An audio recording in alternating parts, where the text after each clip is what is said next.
من أصغر استاد بيمتلكه نادي في إنجلترا بيساعد 11,000 مشجع بس لأضخم خطة توسعة مدرجات بتكلفة بتتعدى ال 300 مليون جنيه استرليني. الدوري الإنجليزي مش بس بيولع على الأرض في الملاعب، ده كمان بيشهد ثورة هندسية ومشروعات عملاقة في السماء. أندية إنجلترا قررت تعيد تشكيل قلاعها الكروية بالكامل استعدادا لموسم 2026 وما بعدها. بنشوف أندية بتهد وتوسع مدرجاتها وهي بتلعب عليها، وأندية تانية بتنقل ملاعبها بالكامل علشان تصنع تحف معمارية جديدة. في الحلقة دي من صرح الهندسة مش بس هنكتفي بالفرجة، ولكن هنرتب ونحلل هندسيا أقوى 5 مشاريع تطوير ملاعب تحت الإنشاء في إنجلترا. هنشوف الأرقام والتحديات الإنشائية والحلول المعمارية المبتكرة، وإزاي المكاتب الهندسية الكبيرة بتتغلب على ضيق المساحات وسعة المدرجات. إزاي شكل الملاعب دي هيتغير، ومين صاحب الاستاد او الضربة الاكبر في التوسعة. يلا بينا.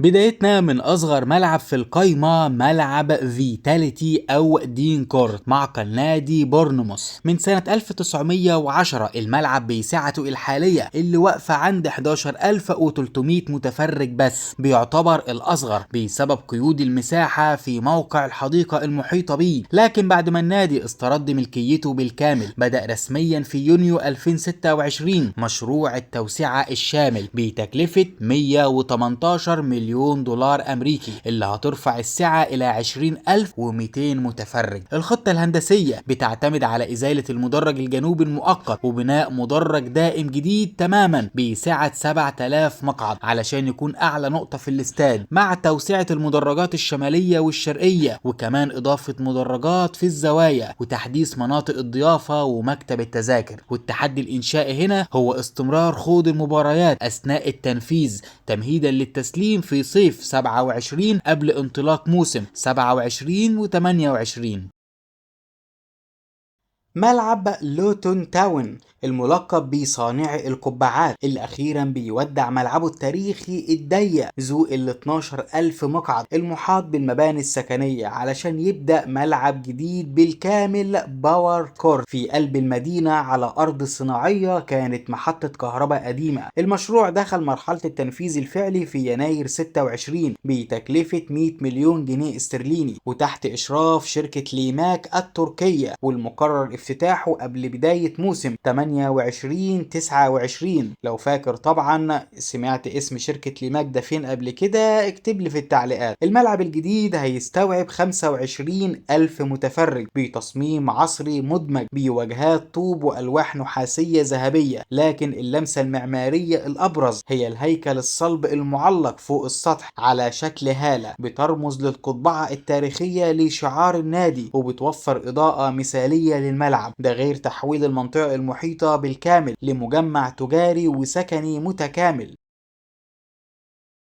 نوصل لواحد من أعرق الملاعب الإنجليزية، ملعب فيلا بارك اللي تأسس سنة 1897. الإدارة قررت إطلاق خطة تطوير شاملة ومرحلة جديدة لرفع السعة الجماهيرية لمستوى جديد تماما وتحديث المرافق علشان يواكب استضافة بطولة يورو 2028. الخطة بتستهدف إعادة بناء وتوسعة المدرج الشمالي القديم بالكامل من الصفر علشان يتحول لمدرج ضخم متعدد المستويات يرفع سعة الاستاد الإجمالية من 42 إلى 50 ألف متفرج. المشروع مش بس توسعة مقاعد، ده بيشمل إنشاء مجمع ترفيهي جديد وجاف مستدام وتجديد منطقة الجماهير الفان زون والتكامل مع محطة القطارات المجاورة علشان يتحول فيلا بارك إلى تحفة معمارية بتجمع ما بين الهوية الفيكتورية التاريخية للنادي والحداثة العالمية.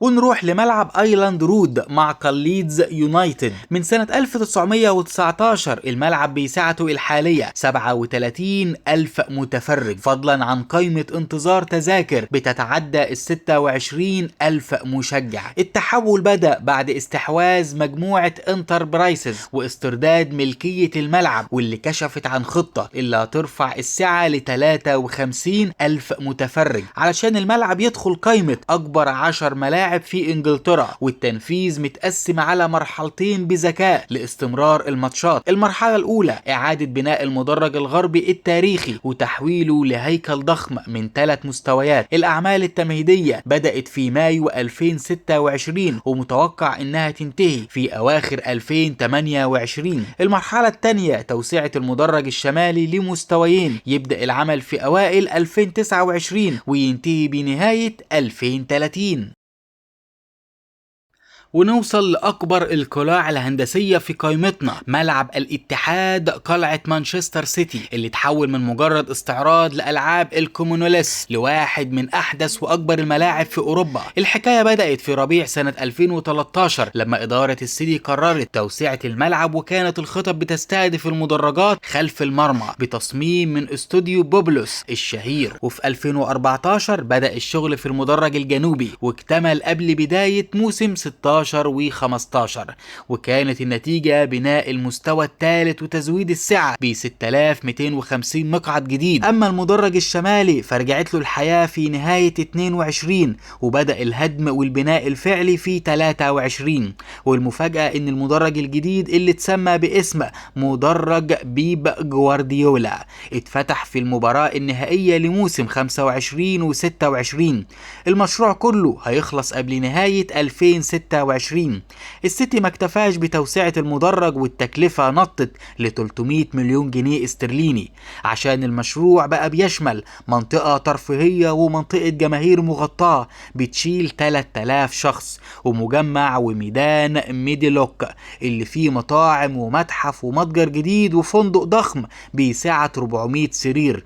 السعة الإجمالية هتنط من 53 لأكتر من 61 ألف متفرج بتكبير واضح للمستوى الثاني، ده غير السكاي بار والممشى الخارجي على السطح لجولات المغامرة علشان يتحول استاد الاتحاد لمدينة رياضية وترفيهية متكاملة بجد.